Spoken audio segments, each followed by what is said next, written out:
Dear listeners, welcome to this latest episode of the podcast series, The Way Out is In.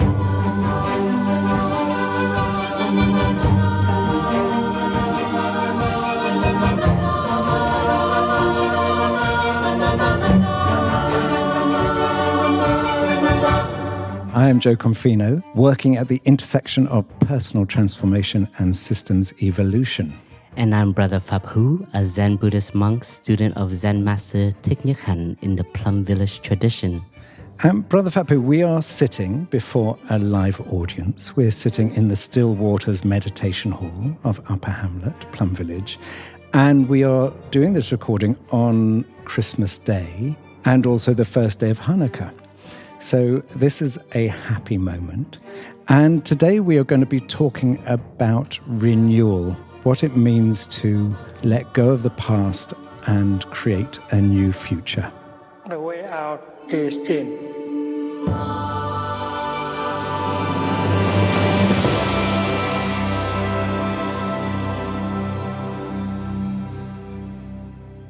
Hello, dear listeners. I am Jo Confino. And I'm Brother Phap Huu. So, Phap Huu, we are 4 days after the winter solstice, which is about the light coming back into the world. We're talking on Christmas Day, which is about the birth of Jesus Christ and this connection to humans and the divine and bringing that into the world. And also, it's not very often, but it's the first day of Hanukkah, which is also about bringing the light back into the world after the destruction of the temple in Jerusalem. So they're all about renewal. So I thought it was really apt that we should pick that as our topic today. And I remember when I was speaking to Tai once about his passing, I was asking him about, he was quite elderly then, how did he feel about, was he fearful at all about his passing? He said, I die and am reborn in every moment. And what he was alluding to is that we are constantly renewing ourselves. So can you just start off by, what does renewal mean in the Buddhist meaning? How do you understand it? Big question, Jo. Well, we start off with a big one. When I reflect on renewal, it is to be reminded that everything is impermanent. So this moment will be impermanent. I will be alive in the next moment. And it is to help me to remember that life is constantly flowing. So we are also constantly changing. So speaking today, close to the end of the year, I've been reflecting on the past year, 2024, and looking back and seeing what have I done, what have I not done, what were my aspirations from the beginning of January 2024, and where I am now. I can see that I am totally a different person. I started last year with more sorrow than where I am now. And that is thanks to the impermanent nature of oneself, of my mind, of my conditions, of the way I think, of the way I perceive things, and my energies. So renewal is constantly happening whether we know it or not. So mindfulness and our practice of dwelling in the present moment, it allows us to be in touch with the here now. And it's different than yesterday. It's different than what we thought yesterday also. But it's thanks to what we have done yesterday that we have maybe a new way of seeing, a new way of being, a new way of listening, a new way of speaking. So therefore, it is so wonderful to know that every moment is a new moment. So it gives us an opportunity to also heal the past. It also gives us an opportunity to have a new aspiration, to have a new hope for oneself and for the world. So renewal is the action of constantly being born and constantly dying. And there's this very beautiful passage that our teacher wrote in a book, and I believe it is in the book, The Art of Living. And he contemplates a tree. And it was an autumn day. I'm from Canada, so, I was raised in Canada. And my teacher usually tell me his first time experiencing autumn in Canada, it was very magnificent because he got to see the impermanence of a tree. And there's a day when he saw a leaf fall from a tree. And he contemplated and he asked the leaf whether the leaf was afraid of falling. And so he saw himself as the leaf.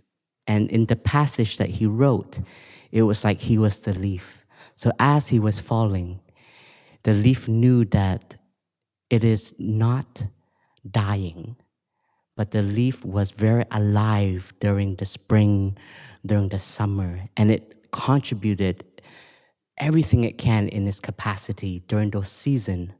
And when the time came for the leaf to, in our language, die and fall, the leaf had no regret because the leaf is only returning to the earth to nurture the earth in order to nourish the tree, which would then produce new leaves when the spring comes. And when we have this insight, then there's no fear anymore because we understand this nature of life, this rhythm of life that is coming and going. So every morning, a few days ago, we listened to Brother Spirit share that every morning we can be reminded that we have 24 brand new hours. So every morning waking up is like a new birth to the day. And with this understanding, we can apply it to our practice also.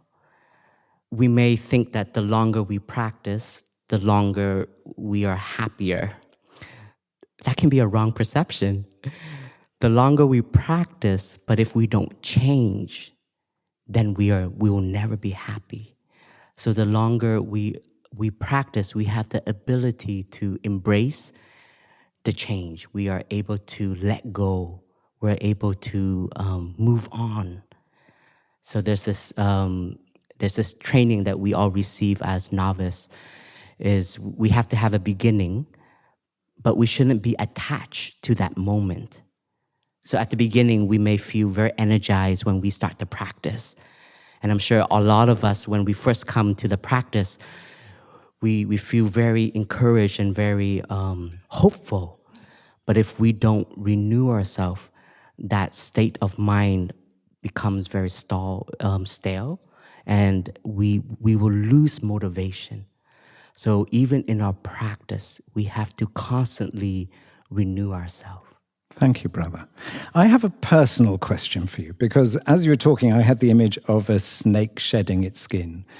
So there comes a time where the snake can't be contained within the same skin. It has to let go of the skin in order to come into more of its fullness. So you've had quite a big year. So I think you do the job of about 30, 40 people. So you're the abbot of the monastery, so you have a caretaking responsibility for the whole monastery. You've been on several retreats, helping to run them, doing the Dharma talks. You have created an album of music with other brothers and sisters. We co-wrote a book. You do the podcast, and then within the monastery itself, you're looking after the regeneration of the renewal of the monastery in terms of the infrastructure, everything from the drains to the electrics up to the dream of how Plum Village can be, and doing lots of things like looking after the legal status and the accounting needs and the da-da-da-da-da. So that's a lot in 1 year. And I'm just wondering, how have you renewed yourself? Because you've had moments of difficulties during this year, but also how have you grown? So what skin have you let go of? What's changed in you that is coming into 2025 that's different? Another big question. I don't do small questions, brother. I can start with saying that I think the insight of interbeing is more alive in me. So last year, 2023, was a year where I felt I was defeated. Meaning, like, and I think I shared this with you, that I wanted a sabbatical. I was thinking about 2025 to fully be away from Plum Village, to be away from my own beloved family, because I was feeling overwhelmed every day. I was feeling almost like suffocated sometimes because of the amount of engagement I have to be involved in. And I think I was reaching my limits, and I was not walking around the monastery as a free person, even though I wore this robe and I sit in this hall and I touch the earth and I do everything that a monk is supposed to do, but I wasn't feeling like a monk. And I felt like an employee of Plum Village Inc., you know, or Plum Village Corporation. And I think the first thing that I recognized was, I am suffering. And it's okay to suffer. And it's okay to meet my limits. It's okay to not meet everyone's expectation, because I was receiving a lot of expectation from inside myself individually, and then inside the community, which is like my love of my life, you know, and then the expectation from the world, whether it's from the retreatants that come, whether it is from the emails that we receive or the messages that we hear. So all of this was starting to pile up, and my heart wasn't able to contain it all. And I've always thought that I can do it.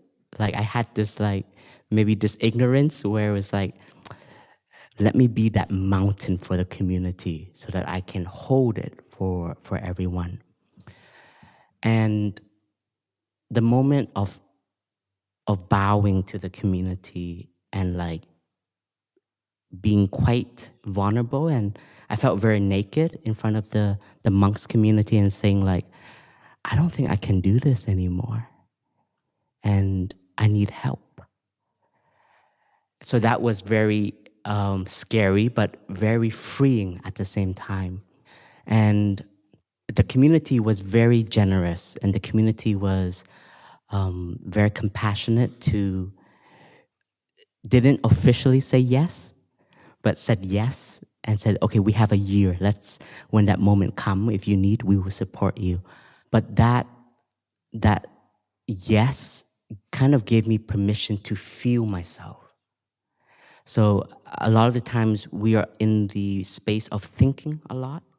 So we're thinking about the next thing. So this year, a lot of the times I'm like, 24 hours is not enough. 7 days a week is not enough. And the amount of love that is present is also very real. And how can I tap into that from a place of humility? And what I touched was I finally remembered this quote in the Zen tradition. They always say that the work in the monasteries are never finished in one lifetime. It is lifetimes and lifetimes and lifetimes to come. And there's this passage in a lot of our sutras, and in a lot of poetry from patriarchs or our spiritual ancestors, which is like passing on the torch in order to continue the tradition. So a part of me was starting to see that I'm not doing this for myself. So like these retreats that we offer or these podcasts that we offer, it's not about me. And sorry, Joe, it's not about you too. Hey, don't say that. But it's really, it's an offering. And for the friends who are in the community sitting here, in the last few years, the community have been working with many architects to create a monastery that is sustainable for future generations to come. And when our teacher died, when our teacher passed, we had to reshuffle our infrastructure of our community, meaning like we had to have a new president as part of the board, as part of this organization. So Plum Village is the name of the monastery, but we are part of a congregation in France, a legal congregation, a religious order that is recognized. So that means that we had to make sure that the future of Plum Village will be cared for and sustained. And we were fortunate enough that Sister Zhang Kang was and is still the president of the congregation. But our lawyers were very afraid that if impermanent comes and Sister Zhang Kang is not here anymore, then nobody will be in the position to care for the congregation, which is all of the monasteries in France that belongs to the Plum Village tradition. So that meant we had hours of work with lawyers, years. We started in 2022. And so being part of these meetings, which I can tell you, I did not become a monk to work with lawyers, but here I am sitting teapot and coffee pots after different coffee pots. And I think at one point, like as a group of us monastic, we were sitting together in these meetings, and it was feeling so overwhelming because we don't understand the laws of France. It's so I don't complex. think anyone does. It was so complex, and it is coming from a space also to protect the order. But what really helped me feel free was, I'm not doing this for myself. I'm doing this so that in 100 years, our children's children can still have a Plum Village that they can come to.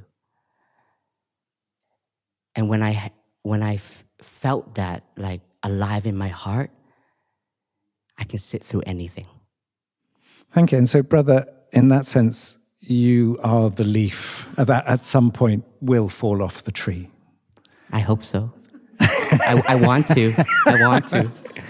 And just one last thing on this. What is it that you feel you've let go of that, because I imagine that it will always be busy. I mean, there's a misperception of a lot of people that the monastics of Plum Village sort of just come and meditate and sit quietly and drink tea all day. And there is so much to do. So there will always be a lot to do.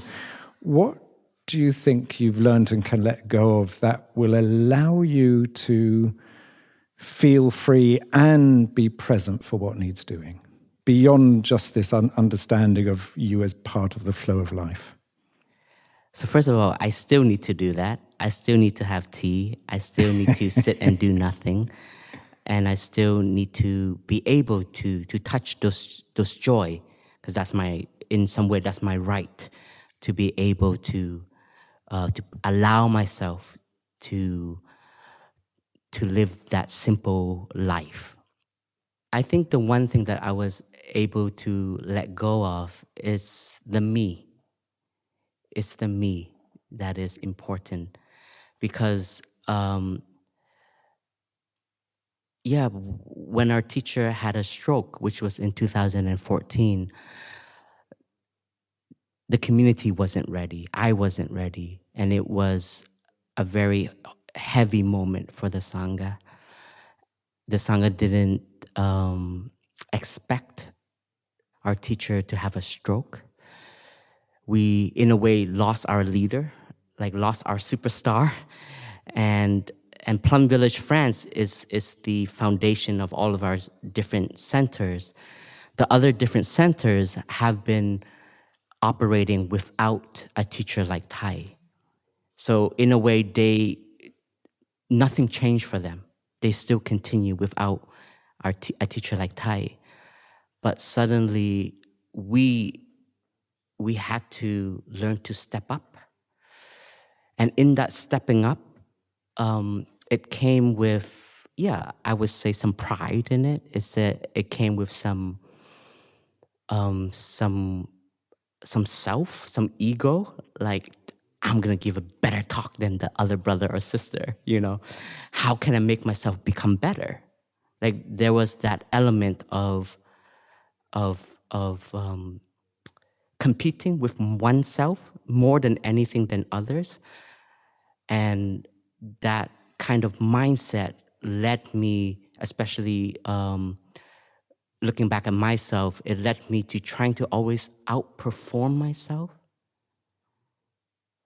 I was starting to live in a mind space of like, every day I need to be better. And that became my own trap, my own kind of prison that didn't allow me to just breathe. Just be. I don't need to make anybody feel proud. And because I was with Thai for a very long time, so there was a lot of expectation on me too. So when I decided not to be Thai's assistant anymore, some even in the monastic community were questioning, Phap Huu, why aren't you next to Thai? Like, you should be next to him. But a part of me I was feeling that I can still be his assistant by being in the community. That's where my heart felt, where it got the energy to keep being a member of the community. And I think that these kind of notion and these kind of expectation became my reality every day.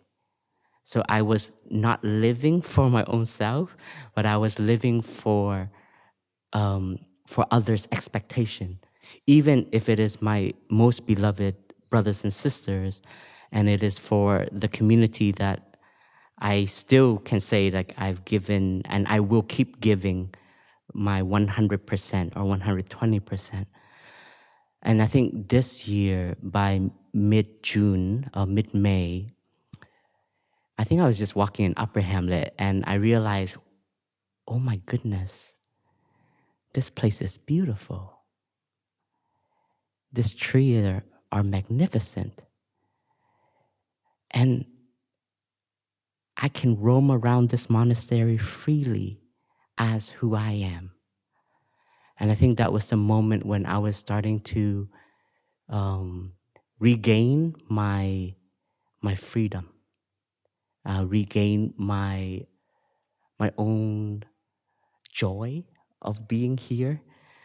So it's very ironic. I was speaking to a friend who was here and who built the bell tower and built this meditation hall.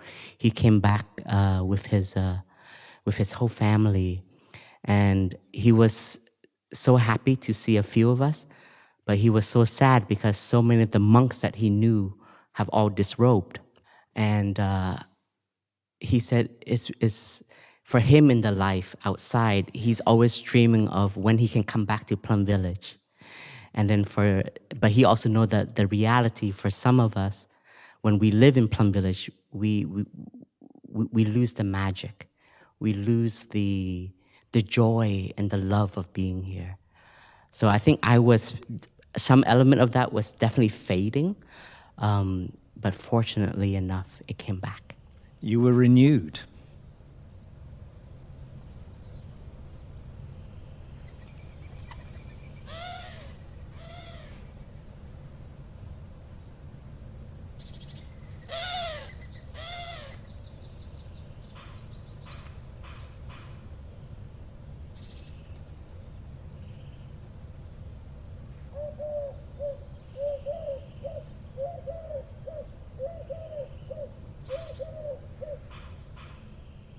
And brother, so just taking this on a little bit further. So Thai has been passed about nearly 3 years ago. And I'm wondering about the renewal of the teaching and of the practice, because the mistake would have been to just try and copy Thai, just to repeat Thai and just to take Thai's words and keep repeating them. But Thai was a great Zen master, and most people know his teachings when he had already been a monk for probably around 60 or more years. And of course, even though you've been in the practice and other monastics, there are a few who've been around 15, 20 years. There are lots who have been here less than that. So you are not Zen masters who have been practicing for 60 years, yet some people may have an expectation for you to be Thai, and they come here wanting the same as Thai offered. So I'm just wondering how you see the renewal. So how can you have that sort of, in a sense, the weight of Thai, but be free in order to teach authentically? You don't just switch on a light bulb, unless you're very lucky, and suddenly become enlightened. That actually, every year we learn something, every year we grow, every year if we put our attention to life. So how is it possible to have that weight and want to offer the best to retreatants who come and to people who listen to talks and still be really authentic, to say, I'm here, this is who I am right now, and I'm not perfect? I think we're being authentic as best we can. Yeah. Is that true? Somewhat. Living with Thai for a very long time, he never told us that you need to be me. That was the first gift that he gave us. It is our own views that we create, because he's such a role model and such a teacher that we want to follow in his footsteps. But when I was with Thai, I've never heard him say, you need to be me. And he even once said, I know one day you guys will be better than me. And there's a saying in Vietnamese,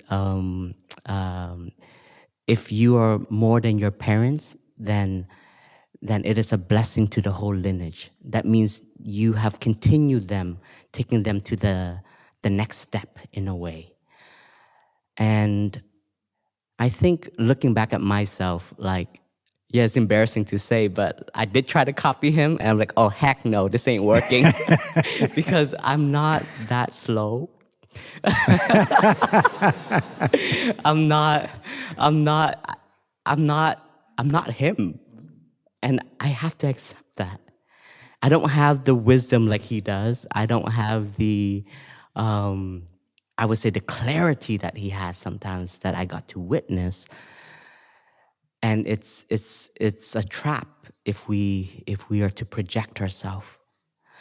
And Thai has a calligraphy, and it says, be beautiful, be yourself. And being yourself is, at the same time, being everyone also.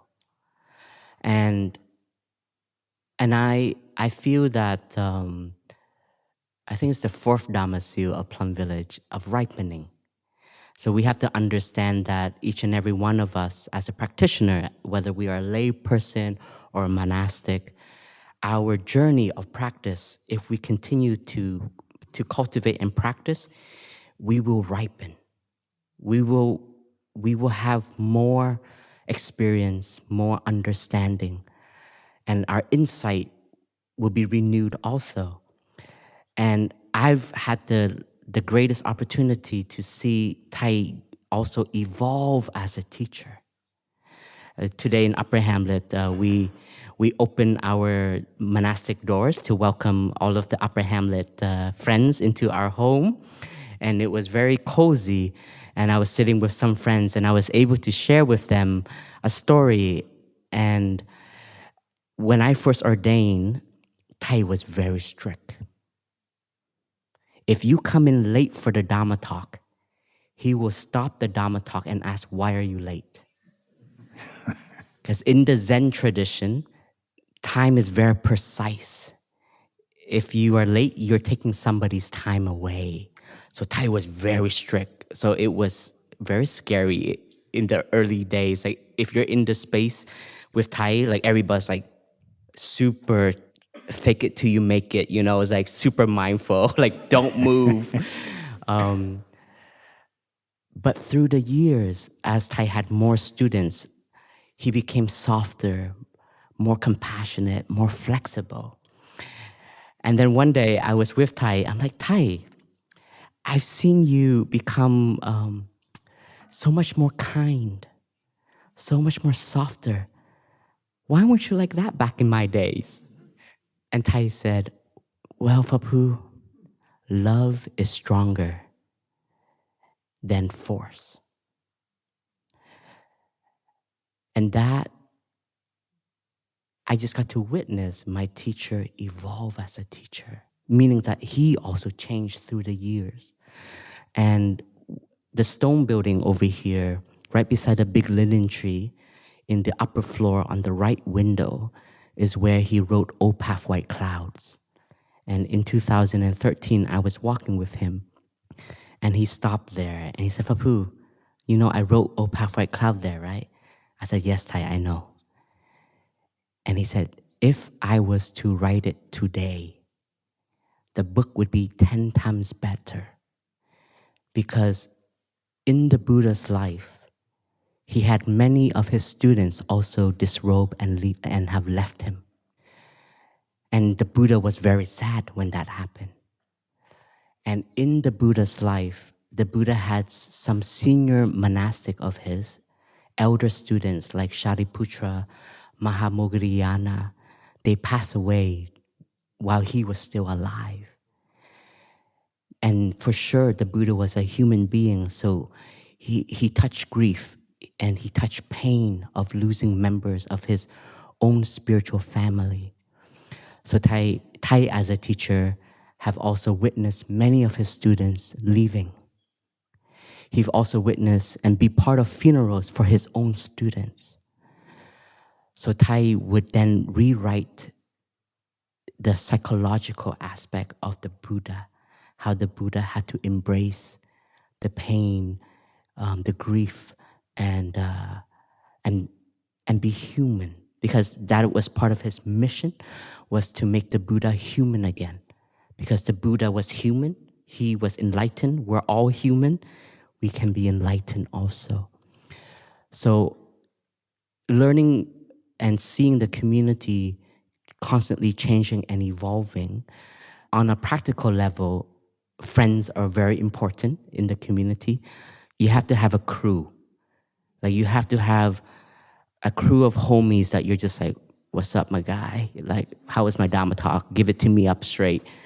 And I've literally received, bro, that was, ooh, oh, what did I say? You know, like on a very practical level, you gotta have a crew that you can just like not be a teacher, not even be a monk, just be friends with each other and offer feedback and learn to listen and receive the feedback.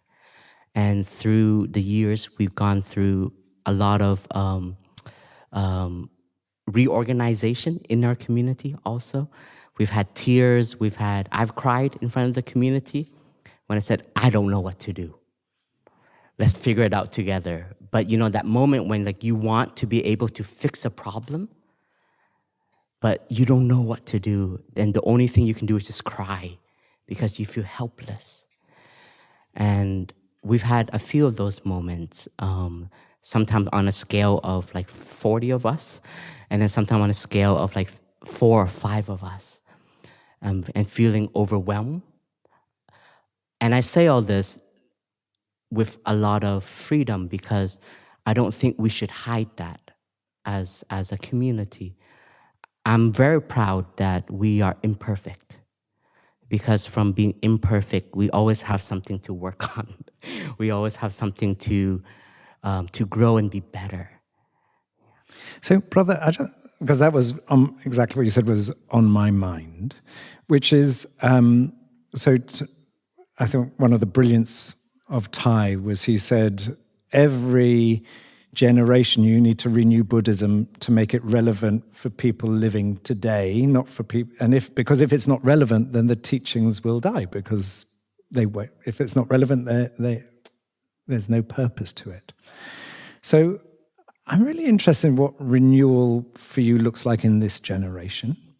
And partly I say that because I from the feedback we get for the podcast, one of them, which I think is quite strong, is that exactly what you said, is that we're not sitting on a pedestal just pronouncing, if you just do this, then it will all be okay.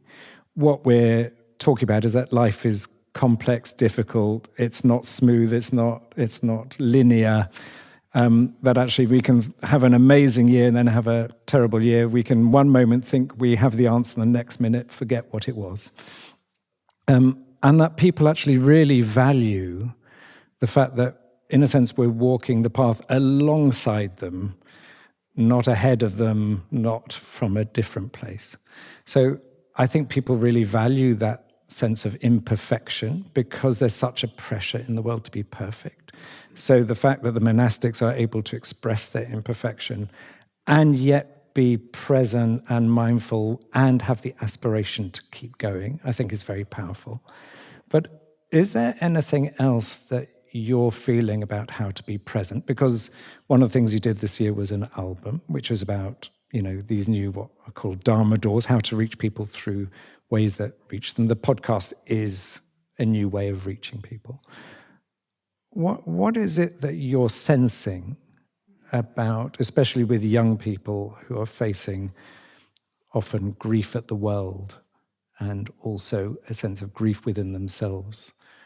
How can Plum Village and you as monastics be renewing Buddhism now in this moment? Well, first of all, we always have to be aware of the present moment suffering and be able to name them. And there's a lot right now on a very large scale. So on an individual base, I think loneliness is a very big suffering of today. The feeling of separation. Therefore, because of that separate view, our greed becomes bigger. Our way of wanting to run after something is stronger. And then on the planetary scale, the awareness of our actions, how it has impact, and that is really have to be a wake-up call for everyone. And it's not just the spiritual people do something and change the world, and sometimes that's what we get projected as, is like, they're suffering, do something. I'm like, yes, and how about you too, right? And I think to speak a language in a way that is inclusive has been something that we are evolving as a community, having different set of language. Like for the climate activists, we have a language. For the businessman and businesswoman, business person, we have a language. For the children that comes, we have a language. For the young adults that come, we have a language. For the teenagers that come, in the last few years, the slogan that really works is "You are enough." Because whenever I ask them, how many of you feel there's so much expectation towards you, all of the teens raise their hands. And this is a collective reflection on all of us, because we are a part of society.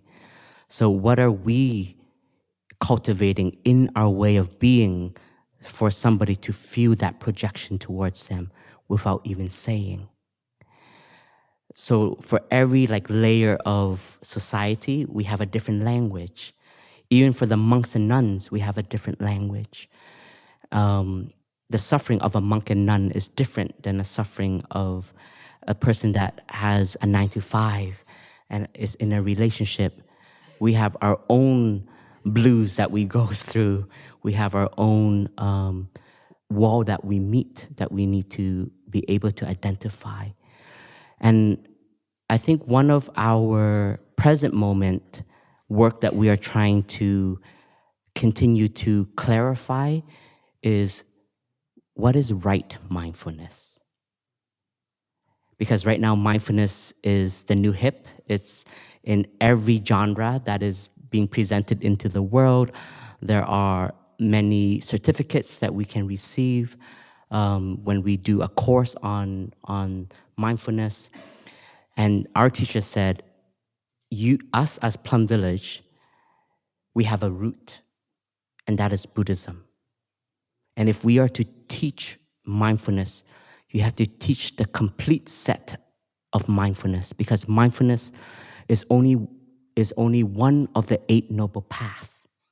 There's other 8 noble paths in the pathway of the direction and the cultivation of the tradition, which is Buddhism. And right now, I think mindfulness it's very hip. Like one of my friends who says this, Phap Huu, man, mindfulness is so sexy right now. Like I need to go to one of your retreats just so I can put it on my resume.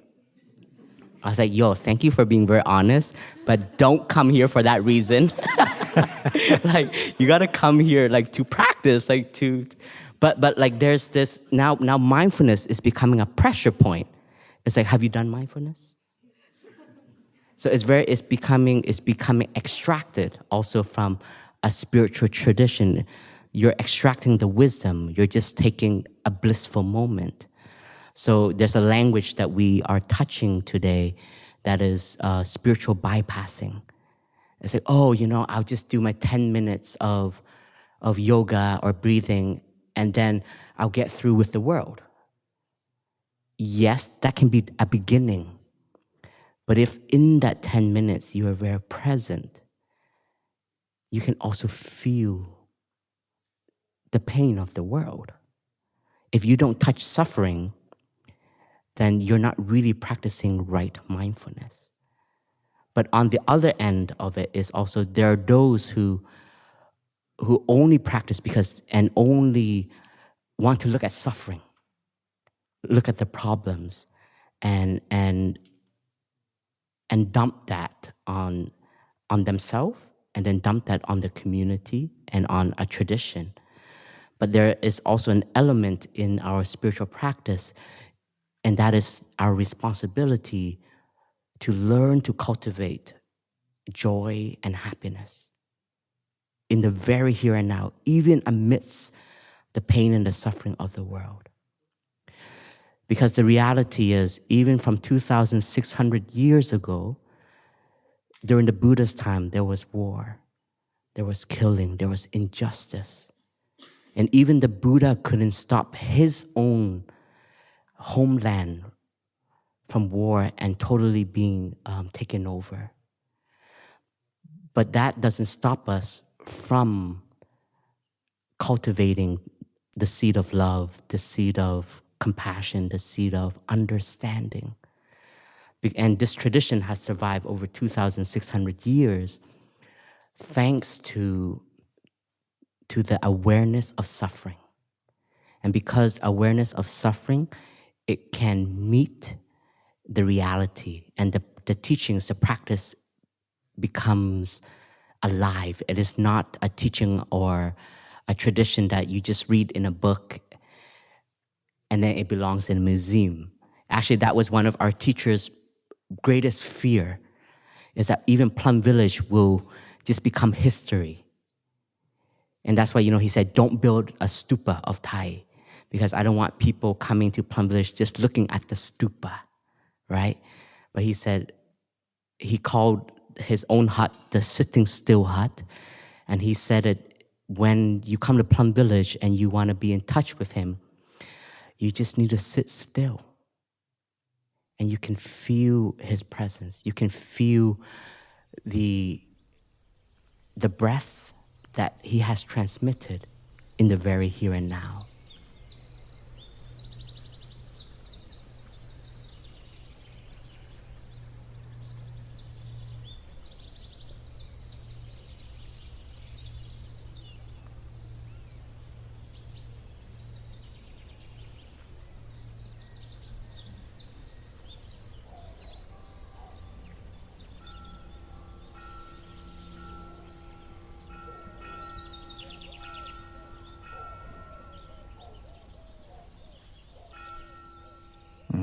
Beautiful. Thank you, brother. And I just want to come back to that point about right mindfulness.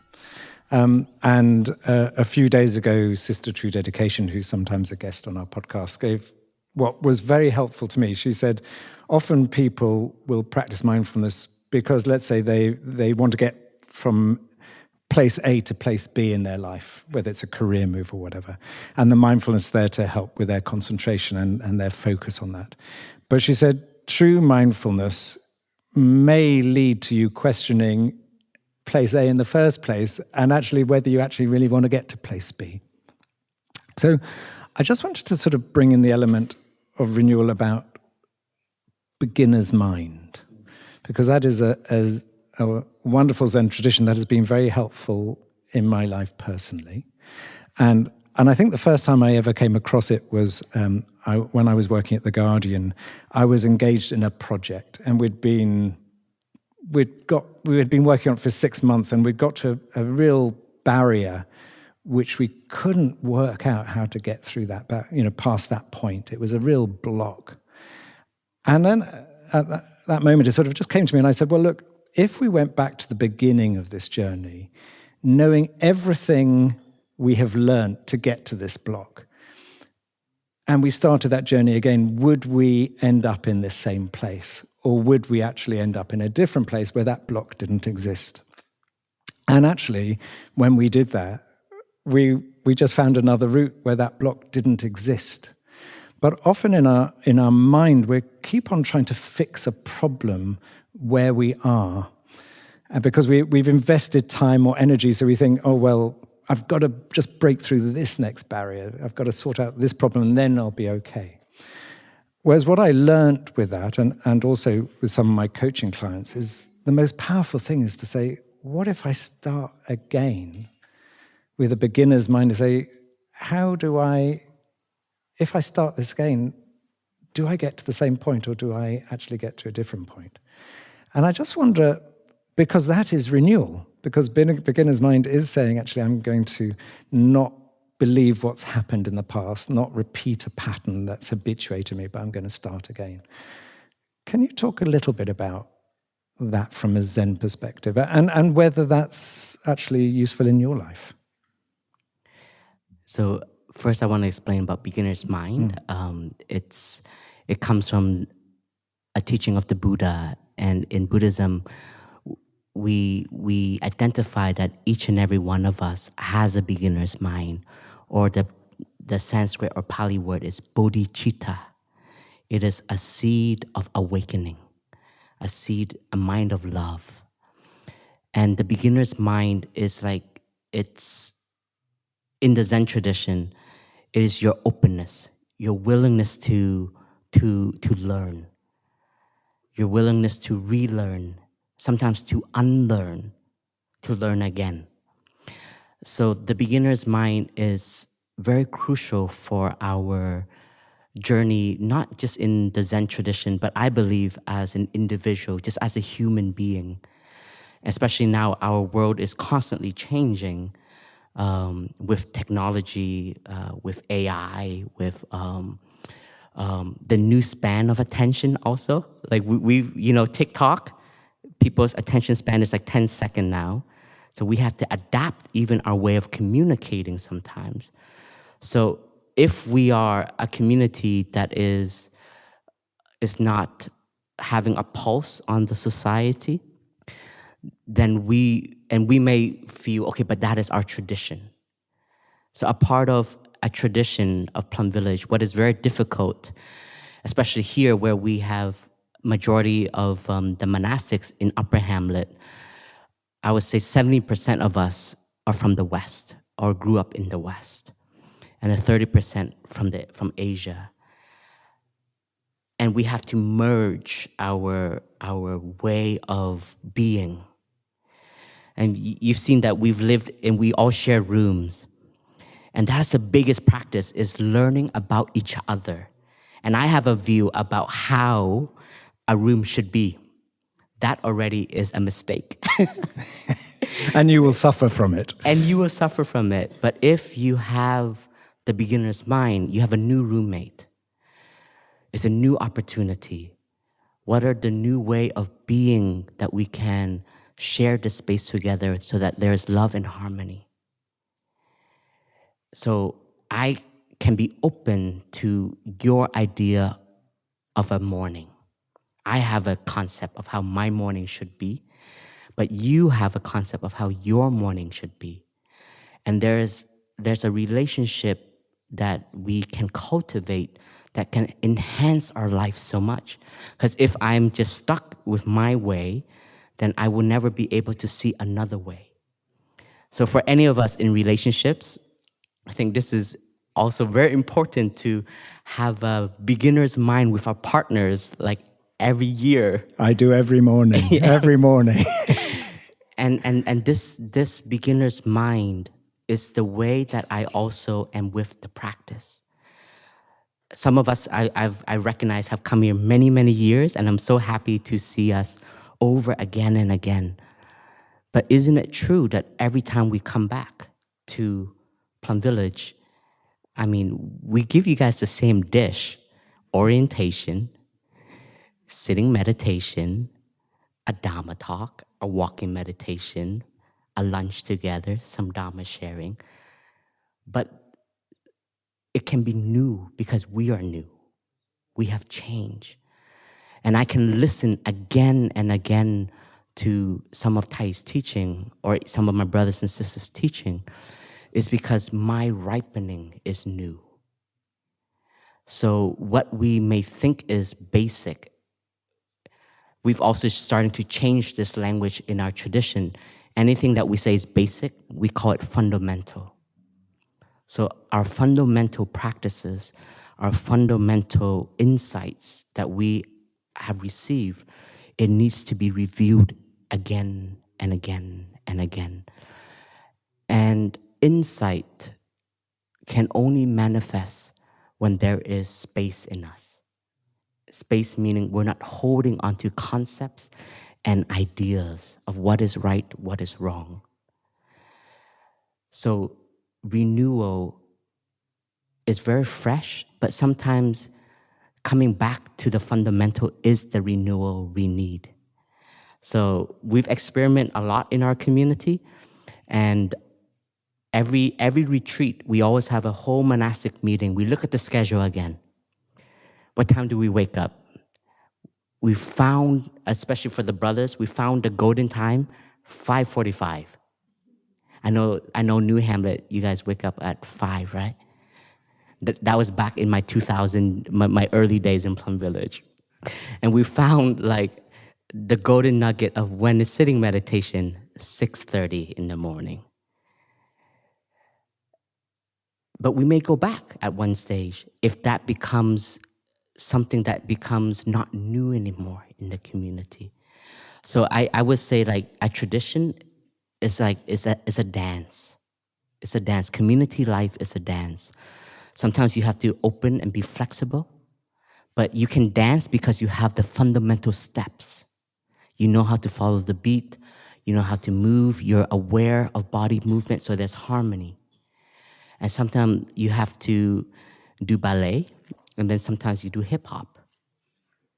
But they're all rhythms to move and to have energy alive. I have seen you do hip-hop, but I haven't seen you do ballet, brother.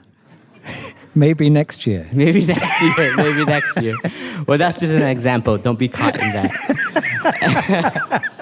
and I think the last thing I want to say before we open to questions for everyone, Plum Village, maybe it seems new, but we're very traditional. We're very traditional because we're always renewing our tradition. And Buddhism, the only way it was able to survive to now was because it kept that tradition alive, which is openness and beginner's mind.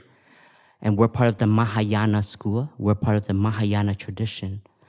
For us to survive to now, it has to constantly be reviewed and constantly change and constantly come back to also fundamental aspect.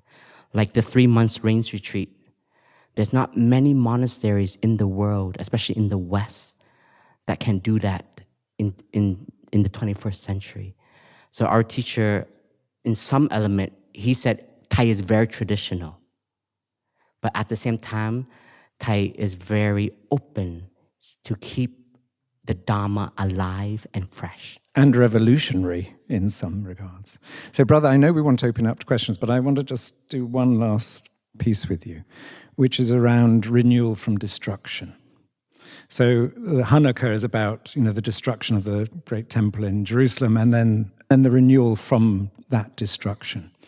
And what we're seeing in the world is that a lot of things that a lot of people really deeply care about are facing destruction, whether it's ecological, whether it's from climate, whether it's from inequality, whether it's from extreme polarization.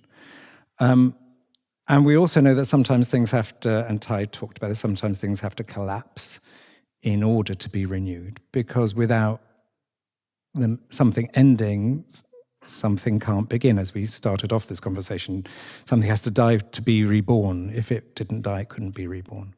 So amongst all this pain and suffering people might feel, what would you say would help people to renew their faith and trust that even if life or society is not going the way they wish, that they can still have trust and faith that life will continue, and that maybe for reasons we have no idea or no concept of, there's something needs to die in order to be reborn?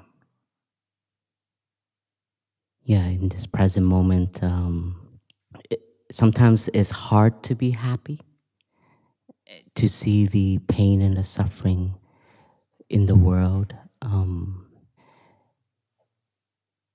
and already to feel the grief of destruction, the grief of loss, and the grief of people dying, children dying, the injustice that is in the world.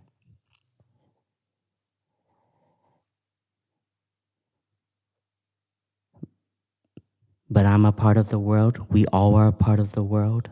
And our way of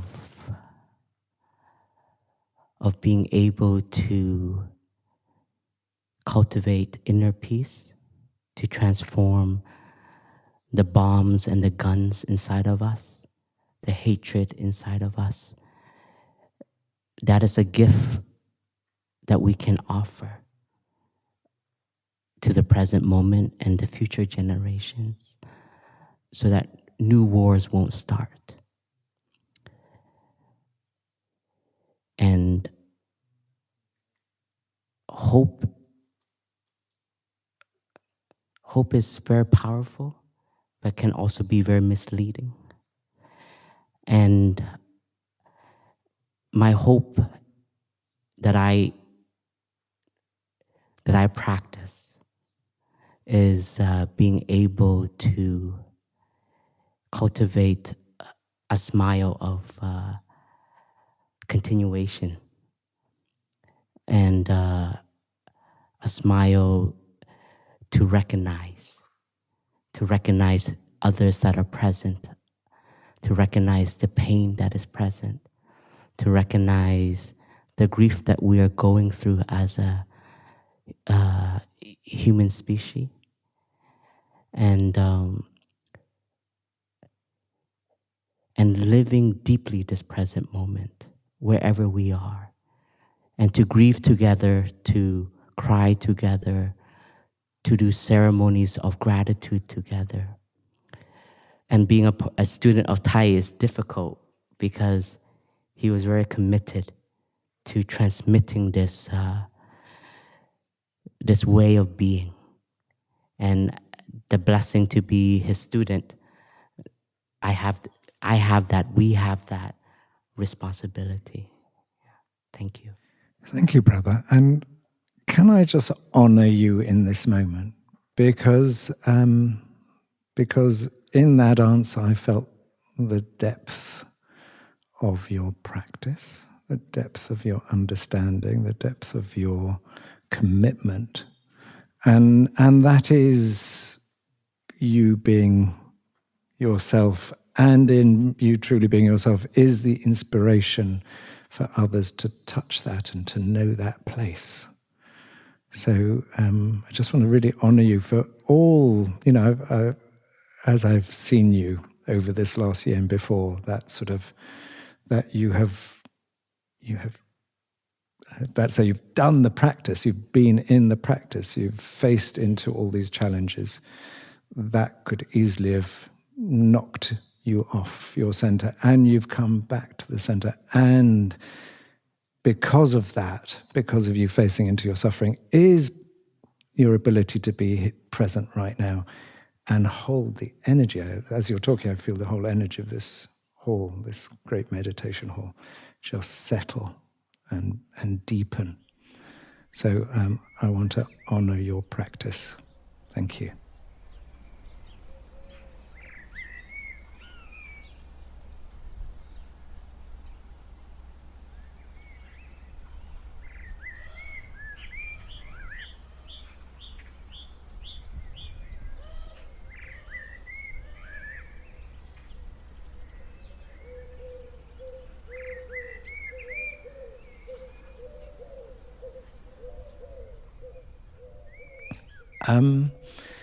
Dear friends, we've got 15, 20 minutes left. We want to offer the chance to answer questions. What we'd like is for you to ask questions that are related to this topic, as opposed to your own particular meditation practice and the fact you can't sit in full lotus position and what else could you do to improve.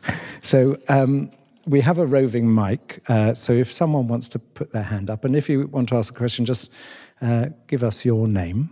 So there's someone over here. And as Ty would always say, a beautiful question is a short question, and a beautiful answer is a short answer. So if we have this contract with each other, we got 15 or so minutes that we will answer questions, but let's try and keep them succinct. Thank you both for the inspiring conversation. I'm 26 and the CEO of a tech company that I hope will realize the change that I want to see in the world. I'm 5 years in to running this organization and feeling trapped by the growing responsibilities and expectations from my investors, my customers, my employees. And that expectation from these different stakeholders makes it very difficult to be compassionate and caring for people, because it's at some level an organization is a mechanism and people have to fit in. So this question is for Phap Huu. Could you share any concrete practices that have helped you free yourself while staying abbot of Upper Hamlet and make this role sustainable? First of all, I would identify what are the things that make me happy outside of these work. So for myself, I identify I love exercising. That is very crucial. It's a way to give myself movement and also freedom from people. So I know as a CEO, you must be meeting people's demand all the time. So the body's demand is also there. And the first establishment of mindfulness is awareness of the body. So if you can tune into your body, it's very crucial, not just on the exercise level, but in relation to dealing with pressure. When you are under a lot of stress, there are places in your body that gets very tense. So identify where these tensions are built and have a very concrete practice for it. either putting your hands on your shoulders. For me, it's my leg. When I get nervous, I start to do this. So whenever I hear my legs shaking, my hand is my mindfulness, and nobody needs to know I'm practicing. I'm a ninja in disguise. In meetings, I do a lot of meetings, facilitating a lot of meetings. The practice is to, before the meeting, is to prepare yourself, to give yourself space to enjoy a cup of tea, not the work. If you are a good organizer, you have already prepared your agenda, you've maybe prepared a presentation. Going over it anymore won't help. So there's a part of just trusting that you will show up with your best intention. And to show up like that, you need a spiritual space.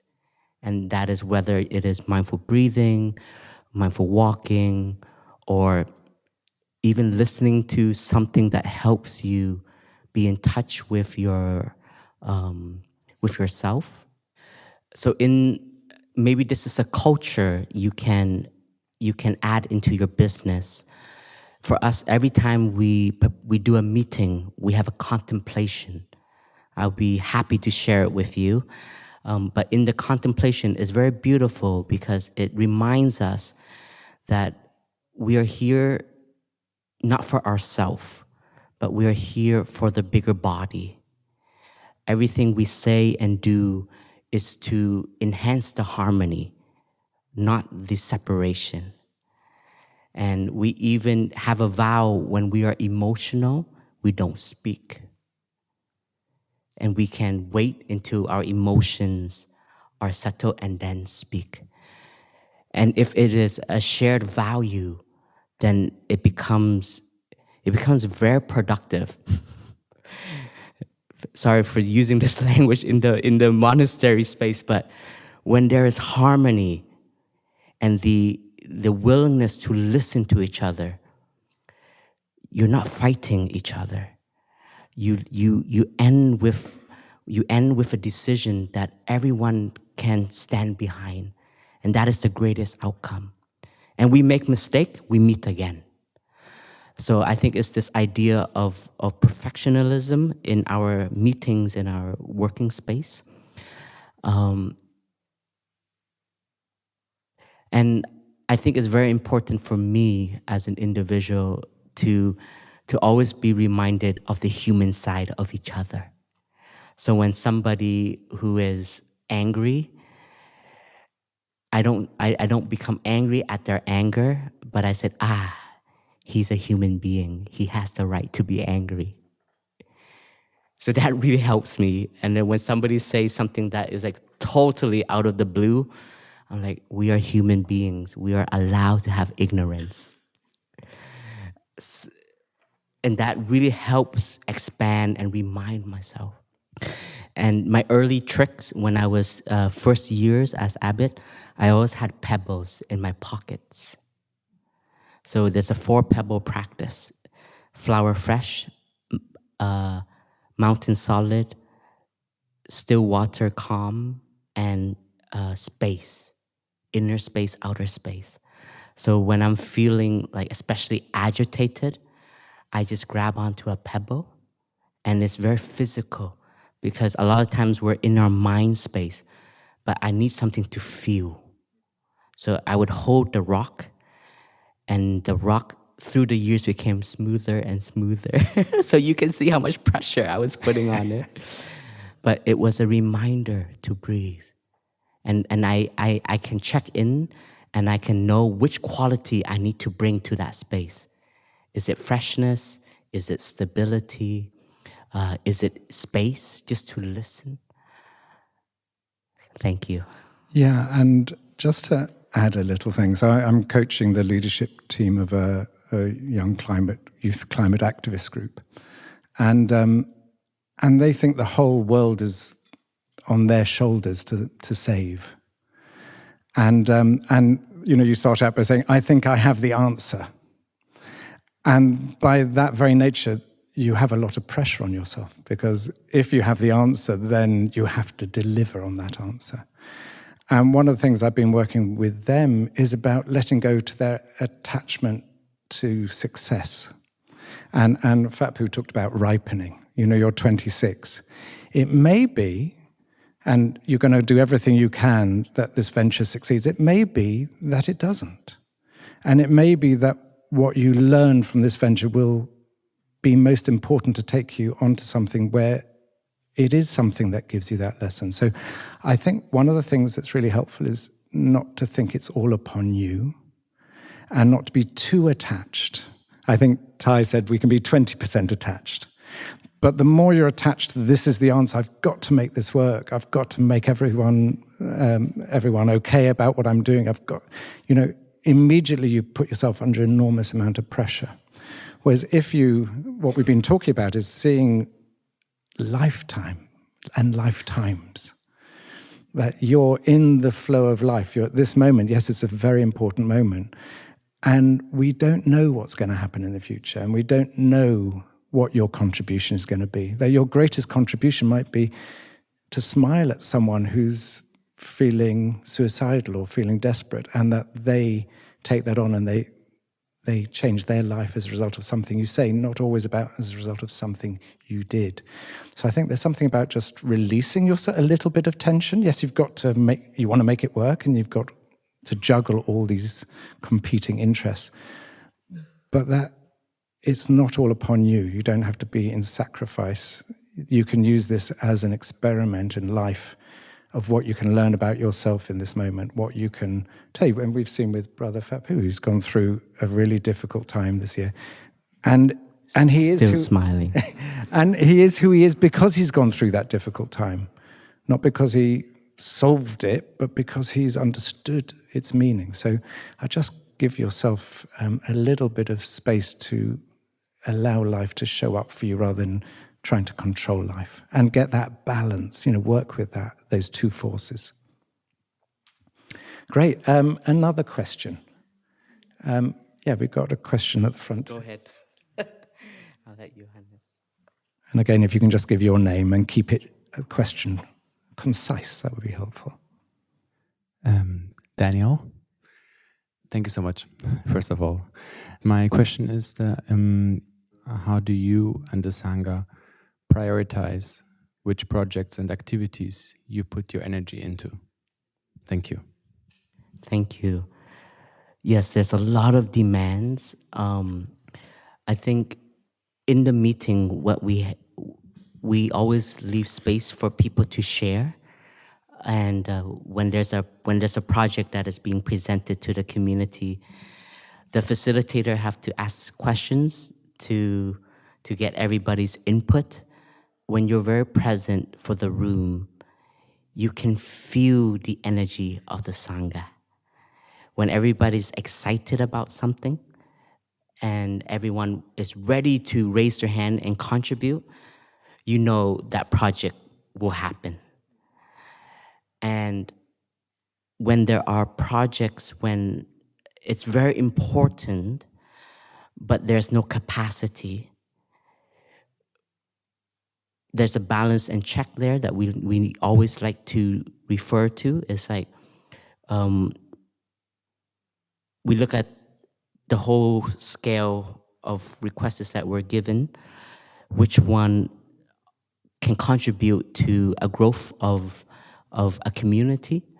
So when we take on retreats, for example, some countries are very big that we keep returning to because it is consistently to develop those countries in their Sangha members. But if there is something that nobody has come to, but we see there's potential there, and there is enough energy to go, and there's enough excitement, and I use the word excitement because there's this willingness to even though that country is not on the big scale of all of our Sangha, but we see the potential there. And so we are very human-based in our community. There is a very important project that our teachers started, but it's not is not having the steam that it needs to have.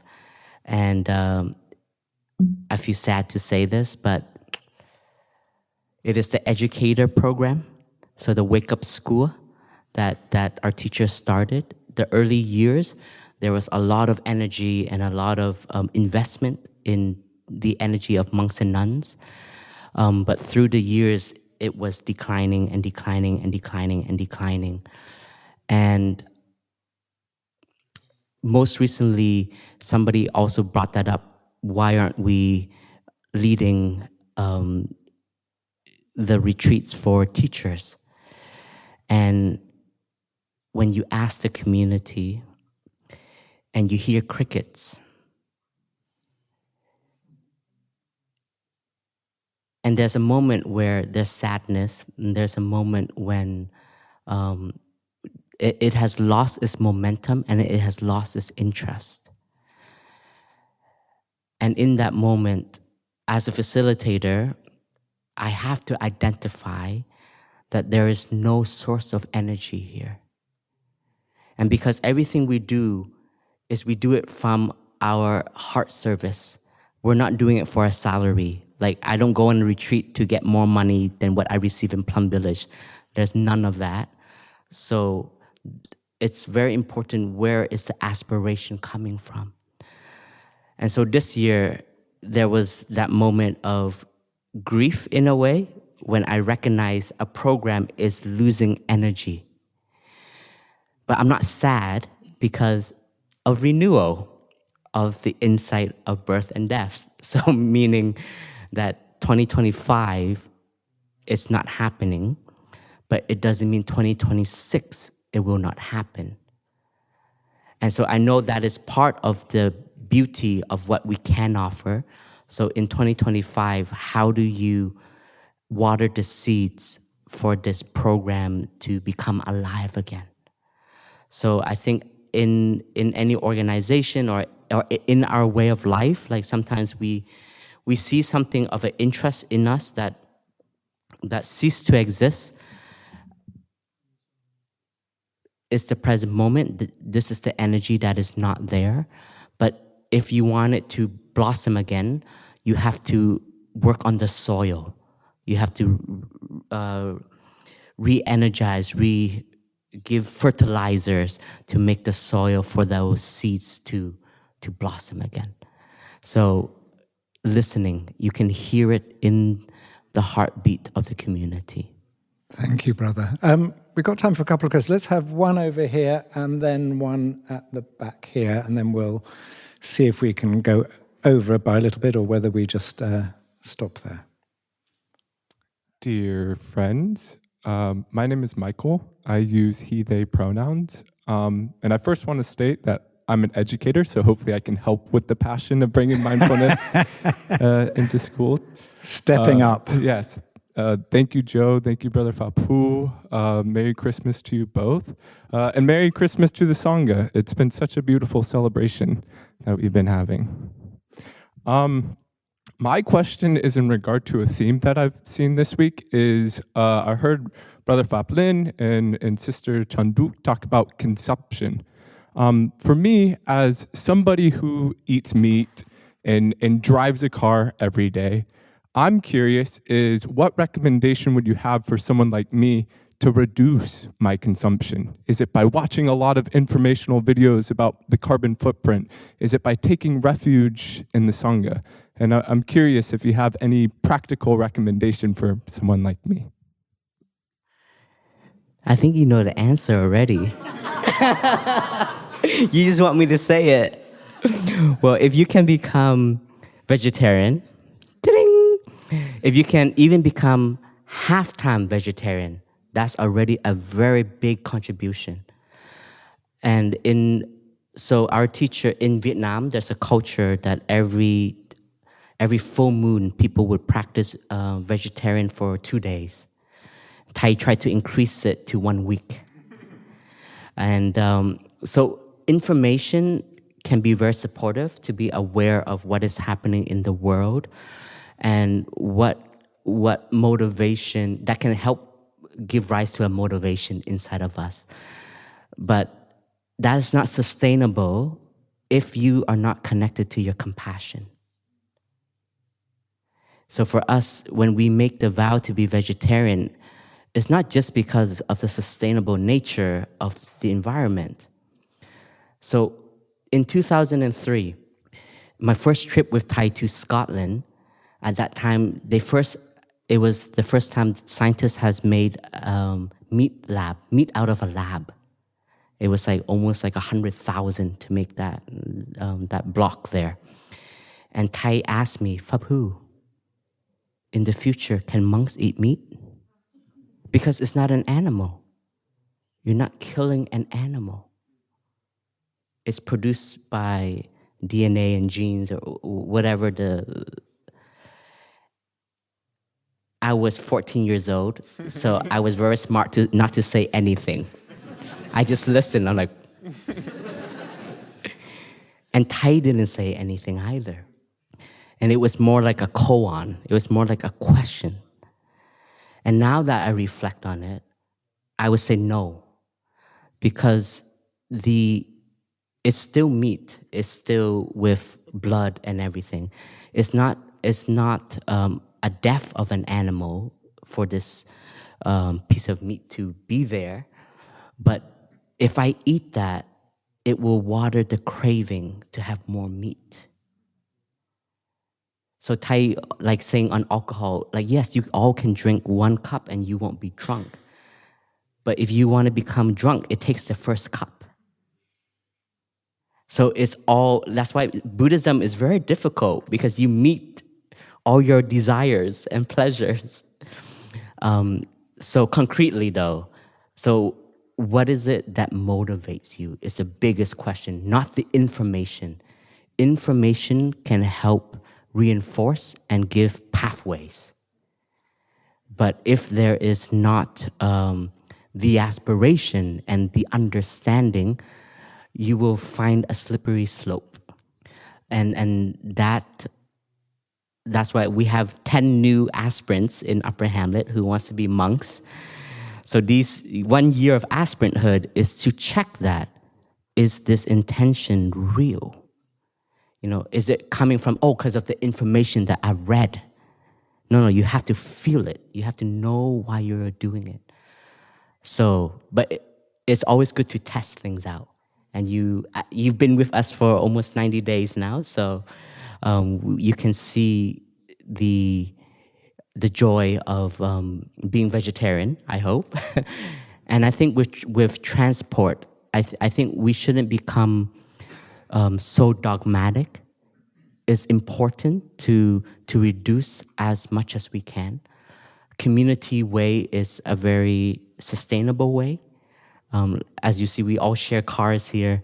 If all the monks had a car, that's like 60-something cars.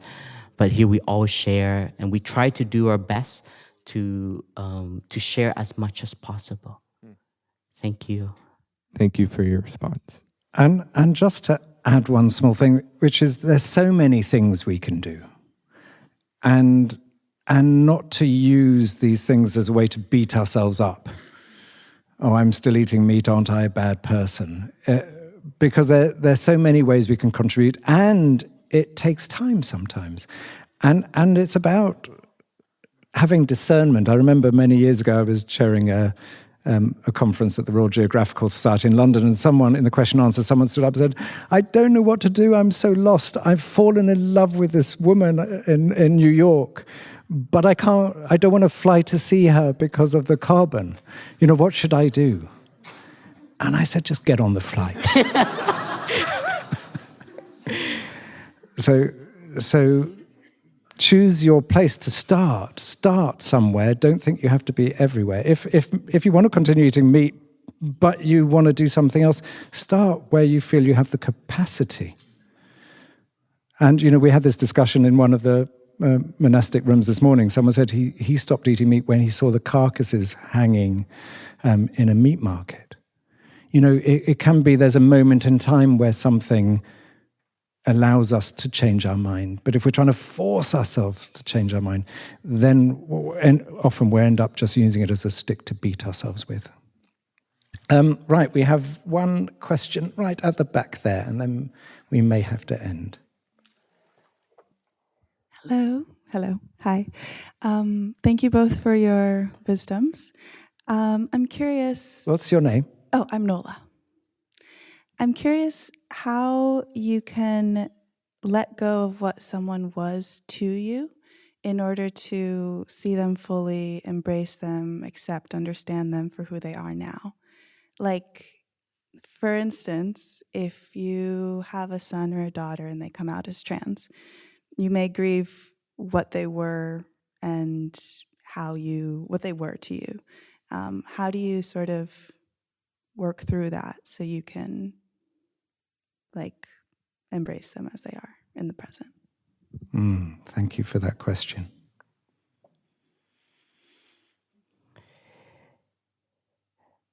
I think the practice is to still see the beauty in them. What we may be attached to was a beauty of the past. And in our practice of the present moment, when we look at them, we can see a new person with a new beauty in them. And I think that's where you have to start. And from there, we can start to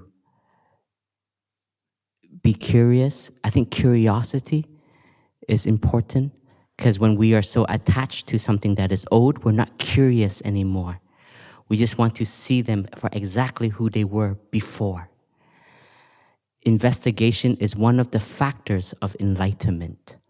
And that means it's our curiosity to see the new them, to see their new way of being, who they are today. And I practice this a lot with my brothers and sisters who left the monastery. Sometimes it's so awkward to see them with a family, children, and I practice to be their uncle. I'm saying, I'm Uncle Phap Huu. And I have to expand myself that they were once my brother with bald head and a brown robe, but now he's with hair, in a dress shirt, with 2 children. And a part of me, I grieve the loss of a monk. But there's a part of me that I celebrate him for being a father, for being a partner. And that practice is not easy, but it is a gift that you can offer to them. And I think that is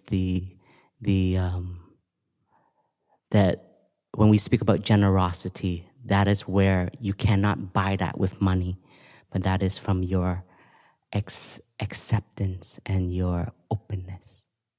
Thank you. And I can see that obviously, this means a lot to you for all the obvious reasons. And I think there's something about just being tender with the pain, just allowing the pain just to really feel the pain.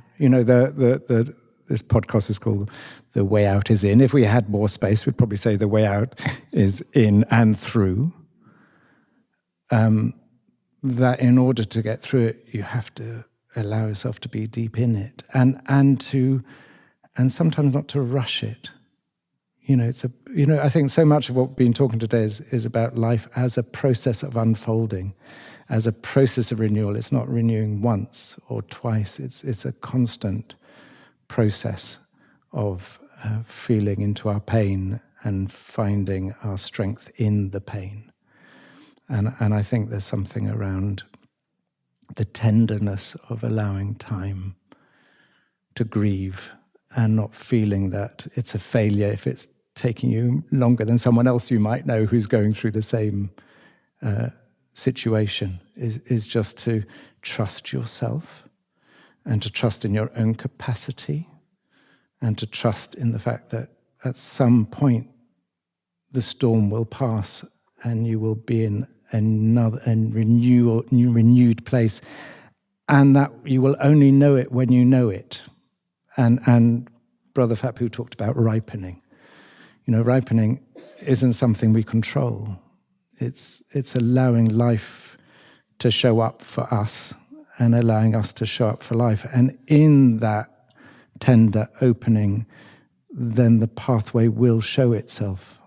And to allow yourself to just feel all the feelings you have, and to grieve all the grieving you need, and to be loved by all the people who love you, and to not feel alone in it, but to, Brother Phap Huu mentioned, the most important thing is to be supported by friends, especially in our darkest moments, is just to allow people to sit with us, not to save us, not to try and make it all okay, but just to allow the people who you trust to sit with you in that pain and hold your hand as you go through the process for however long it takes, and to love yourself as much as you love the other people in your life.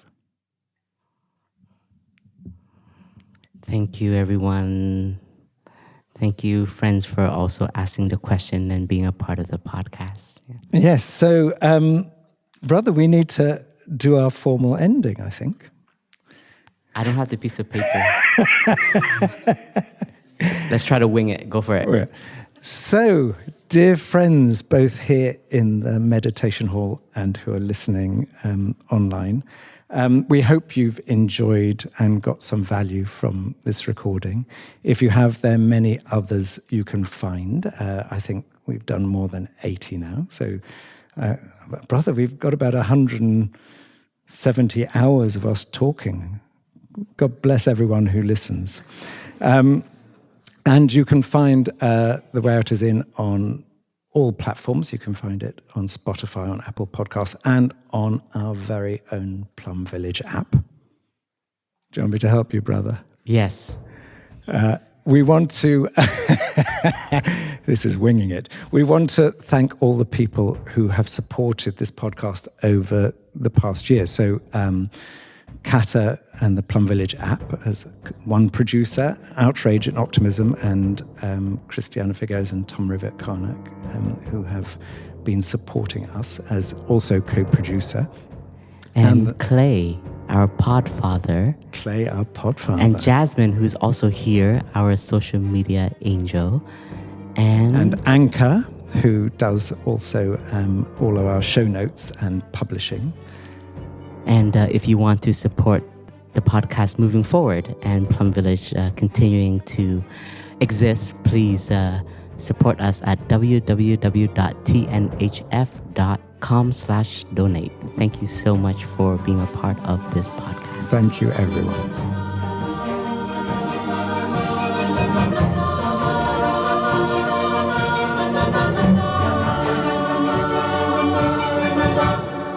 The way out is in.